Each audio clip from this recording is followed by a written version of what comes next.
No one gets banned from flying because they turn 70, but if one thing is off, your ID isn't acceptable, or the airline is missing a required form in the system, you can end up frozen at the counter while everyone else keeps moving. I've watched plenty of older travelers get stuck over one line of fine print, or one policy update they never knew existed. That's why this video exists. I'm giving you a simple checklist in the exact order to handle it. First at home, then at the airport, so you don't get blindsided at the counter, or pulled aside at TSA with no backup plan. And here's the part that surprises even frequent flyers. The thing that derails people isn't the ticket. It's not your luggage. It's your ID, whether it's actually valid for flying. This is the fastest way a trip goes sideways, because it feels unfair in the moment. Your driver's license isn't expired, you've used it 100 times, and then TSA looks at it, doesn't see the real ID star, and says they can't accept it. If you've been carrying the same ID for years, maybe decades, this is the part you can't ignore. ID rules change fast, and seniors aren't always tracking every update, until they're standing at security with a boarding pass in hand. For domestic US flights, make one clean decision. You're either using a real ID, compliant license, or you're using a passport or passport card. Don't leave it as a "we'll see." Pull out your license and look for the star. If it's there, you're good. If it's not, fix it now. Use a valid passport or passport card, or upgrade through the DMV early enough that you're not racing the calendar. One more 2026 detail that matters. TSA is rolling out a paid identity verification option called Confirm ID starting February 1st, 2026. It's meant for people who show up without an acceptable ID. It's not guaranteed, and it's not something you want to plan around. Think of it as a last-ditch option, not a travel strategy. Now, international travel. This is where people get surprised in a different way. Your passport has to meet the entry rules for your destination and any transit point, not just not expired. If your route touches the UK, confirm whether you need a UK ETA for your specific connection. And if Europe is on your 2026 plan, keep one more item on your radar, ETIS. It's a digital pre-travel authorization, similar idea to the UK ETA, expected to roll out later in 2026. When your trip gets closer, verify the current status on the official EU channels, because once it goes live, airlines will check it before you board. And that leads to the next big reason older travelers get stuck. Not age, but what the airline does or doesn't have on file about medical needs. You've probably heard the rumor, once you're over 70, you need a doctor's note to fly. Do you? Not automatically. Airlines can't deny you just because you had a birthday with a big number on it. So what should you actually pay attention to? If you need certain medical support, the airline may require a medical clearance form before travel day. And if it's not already attached to your booking, the airport staff can't magically create it at the counter. That's when a simple trip turns into a slow, frustrating, "we can't clear you" situation. So how do you know if this applies to you? Ask yourself one question. If something happens mid-flight, would the crew reasonably need to intervene? Or would the airline need documentation that you're stable to fly? That's the line where clearance shows up. The most common triggers are supplemental oxygen, recent surgeries, or unstable heart conditions. Some airlines also require clearance for things like a stretcher, complicated medical equipment, or conditions they consider higher risk. This isn't brand new as an idea. The difference lately is there's less flexibility at the airport. More of it has to be cleared in the system ahead of time.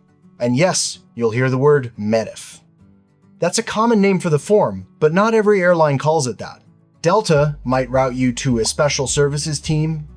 United might call it accessibility support. American might label it special assistance. Different labels, same idea. A form, a doctor's sign-off, and a note added to your reservation. And here's the best tip nobody says out loud. Don't open the call with a vague, "Do I need this?" Instead, lead with your action. "I need to submit medical clearance for an upcoming flight. Can you email me the form and tell me where to send it back?" As a rule of thumb, call around 72 hours ahead and aim to get it submitted 48 to 72 hours before departure, or earlier if you're using oxygen or POC. And speaking of what you never want to leave to chance, next up is the thing TSA sees every day that still trips up older travelers constantly: how medications are packed. This catches people off guard because it feels so normal. You've taken the same meds for years, you pack them the same way, and then TSA opens your carry-on, and suddenly your whole routine is getting a closer look. First, quick clarity. A pill organizer isn't banned. Plenty of people travel with one. It tends to slow you down because loose pills in an unlabeled container are harder to verify quickly, especially if you're carrying anything that looks like a controlled medication or you've got a mixed assortment of tablets. So the smoother move is to make your most important prescriptions easy to identify. Keep them in the original pharmacy bottle, or ask your pharmacist for a smaller travel bottle with a proper label. Many pharmacies will print a second label if you explain you're traveling. That one step avoids the "what is this?" moment at the screening table. What if you love your weekly pill organizer? Keep it for your hotel or your day-to-day routine. For the airport, carry the labeled bottle for anything that's truly essential. And here's the non-negotiable. Critical meds go in your carry-on, not checked luggage. Checked bags get delayed and misplaced every day. Your heart meds or insulin can't be. Liquids and injectables are the other common snag. If you're flying with insulin, injectable meds, or liquid prescriptions, you can bring what you medically need, but anything over the usual liquid limit should be declared. Keep it simple. These are medically necessary liquids and injection supplies. Happy to separate them for screening. And supplements matter too. Vitamins in their original bottles look normal. A bag of random capsules looks like a guessing game. Keep labels whenever you can. Next, I'll show you how to pack all of this into a medical essential setup that you can protect at the gate, so it doesn't get separated from you when things get hectic. If there's one bag on your trip that should never be treated like just another carry-on, it's the one holding your essentials. A small, dedicated medical bag for the stuff that keeps you functioning. Prescriptions you can't miss, insulin or CGM supplies, inhalers, blood pressure meds, anything that becomes a real problem if it disappears. Picture it for 2 seconds. You land, your checked bags don't, and the missing one is the bag with your heart meds or insulin. Your trip hasn't even started and you're already making emergency plans. Hear that and you can feel the vacation turning into a find a pharmacy in a strange city mission, right? So if anyone tries to gate check it, you only need one sentence. No speech, no backstory. This is a medical bag with essential medications and devices. It cannot be checked. A small detail that makes that sentence work faster. Keep the bag organized and obvious. Labels visible when you can, devices looking like devices, not a random tangle of cords and bottles. And toss a tiny grab pouch inside with the true must-haves. So if you need to step away, use the restroom, or switch seats, you're not digging around under pressure. Coming up, how to plan your timing so you're not rushing through any of this, especially with connections. Airports punish rushing. And the scary part is how fast a small delay multiplies. You're 10 minutes late getting through security, and it turns into 40 at the gate because the gate changed. You've got a tram ride in the middle, and boarding closes before you even get there. So you don't need to show up absurdly early, you just want enough breathing room so one little hiccup doesn't snowball. Here's an easy way to think about your timing in 3 beats. First, give yourself enough time to get through check-in and security without speed walking or skipping breaks. Second, leave a few minutes for the reset after security. Shoes back on, meds and liquids back where they belong, nothing left behind in a bin. Third, plan to arrive at the gate calm, not rushed, so a gate change doesn't turn into a scramble. Connections are where this matters most. Don't book the shortest legal layover just because the website offers it. Give yourself a connection that matches real life, walking speed, bathroom time, and the fact that big hubs can feel like a maze. If you're connecting through a massive airport with trains or terminal changes, add more time than you think you need. And even with perfect timing, there's one reason seniors still miss flights, because they wait until they're already at the airport to ask for help. We can talk about the support services that make airports far easier if you request them the right way. A lot of people hear wheelchair assistance and assume it's only for someone who uses a wheelchair every day. In airports, it's often practical help, so you're not doing a surprise 2-mile walk on concrete floors. But do you know how this service actually runs? At many airports, the airline isn't personally pushing wheelchairs. It's usually a contracted team, and their staffing is built around requests that are already in the system. So when someone waits until they arrive and says, "Oh, I might need a wheelchair," it can turn into a long sit because the helpers are already assigned. So if you even suspect you'll need help, long terminals, a cane, balance issues, pain that gets worse with distance, build it into your booking. Do it when you buy the ticket or add it at least 48 hours before departure, and be specific because wheelchair help can mean different parts of the trip. Check into gate, help during a connection, and gate to baggage claim at the destination. Save yourself the wordy phone call and use this: "Please add wheelchair assistance to my reservation," from check-in to the gate and from the gate to baggage claim. If you're still hesitant, here's why it matters. The last time I booked a flight for my 74-year-old dad, I added the request ahead of time. Travel day, he didn't have to tough it out, and he reached the gate with energy left. One important note, this kind of assistance is an accessibility service. Tips are optional. Many people tip if they can. If anyone quotes a minimum or pressures you, report it to the airline. And once you've got help arranged on the ground, there's another service that changes everything in the air: getting on the plane before the crowd without feeling like you're cutting the line. Pre-boarding gets side-eye. People worry it looks like skipping the line, so they sit there even when their body is basically begging them not to board in the middle of a rushing crowd. Think of it this way: if you need extra time or a little help getting settled, you qualify. Age isn't the rule, need is the rule. So ask yourself, would you rather lift your bag without twisting fast because the aisle is backing up? Do stiff joints, balance issues, a cane, shoulder pain, or crowd anxiety make that boarding rush feel like a risky little obstacle course? If yes, pre-boarding is for you. The smoothest way to do it is to talk to the gate agent before boarding starts. Don't overthink it. Just say, "Hi, can I pre-board? I need a little extra time to get settled." That's all they need. No medical history, no long explanation. From the crew's perspective, early boarding makes everything calmer. The aisle is still open. Overhead bins aren't a full contact sport yet. If you need help placing a bag, you'll actually get help without a line of impatient people pressing behind you. It's safer for you, and it keeps the whole boarding process from turning into chaos. If you're traveling with someone who helps you, mention that too at the podium. "My companion is traveling with me. Can they board with me?" Often they can depend on the airline, but it's better to ask early than have it turn into a confusing moment at the scanner. And getting on the plane is only half the battle. The other half is how comfortable you'll be for the next 2, 4, maybe 6 hours. So let's talk about seat requests and onboard help. The stuff that makes the flight feel manageable instead of miserable. A lot of older travelers try to deal with it later. They wait until boarding, glance at the seat number, and hope the flight will be fine. Then 30 minutes in, the reality shows up. You need the restroom more often than you expected. Your knee starts complaining.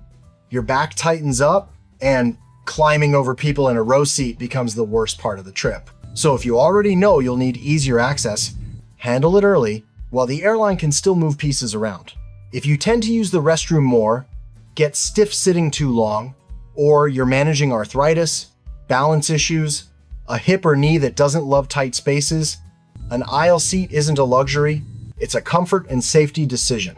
If you have a medical reason to be near the restroom, call the airline's accessibility or special assistance line and ask them to note it on your reservation and see what they can do. You don't have to overshare. Keep it simple. I need an aisle seat due to a medical reason. Or, I need to be seated closer to the restroom if possible. The earlier it's documented, the more likely it gets handled smoothly. And don't forget the overhead bin, the quiet enemy of sore shoulders and tweaked backs. If lifting a bag overhead is hard, don't muscle through it to prove you still can.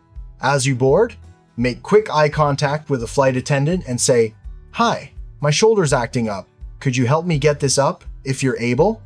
Short, calm, normal. If they can safely assist, they will, especially when the aisle isn't jammed yet. Now you've got what to handle at home and what services to request at the airport. But what about the part that trips up people the most? Security screening and boarding. That's what I'm walking you through next. Security is where confidence goes to die, especially after 70, because you're not managing bins and belts anymore. You're managing balance, joints, maybe a carry-on that suddenly feels heavier than it did in your living room.